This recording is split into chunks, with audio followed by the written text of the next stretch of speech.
నమస్కారం. HR TV9 news కి స్వాగతం. ప్రతిక్షణం ప్రజల కోసం.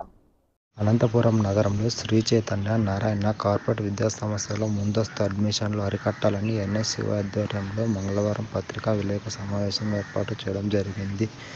అదేవిధంగా నగరంలో ప్రభుత్వ నిబంధనలకు విరుద్ధంగా నారాయణ, శ్రీ చైతన్య కార్పొరేట్ విద్యా సంస్థల్లో ముందస్తు అడ్మిషన్లు చేపట్టడం జరుగుతున్నాయి. అనంతపురం జిల్లా విద్యాశాఖ అధికారులు ప్రకటనలు చేసి ఆ ప్రకటనలు ఏమాత్రం పట్టించుకోకుండా ముందస్తు అడ్మిషన్లు చేస్తూ నగరంలో వివిధ విద్యా సంస్థలకు సంబంధించిన ప్రచారం చేస్తున్నారు. నారాయణ, శ్రీ చైతన్య కార్పొరేట్ విద్యా సంస్థలు పర్మిషన్ లేకుండా ఇప్పటికే అడ్మిషన్లు పూర్తి చేసుకున్నారు. అదేవిధంగా ముందస్తు అడ్మిషన్లు నిర్వహిస్తున్న కార్పొరేట్ విద్యా సంస్థలపై చర్యలు తీసుకోవాలని ఎన్ఎస్యుఐగా డిమాండ్ చేస్తాం. లేని పక్షంలో రేపటి నుంచి ఉద్యమాలకు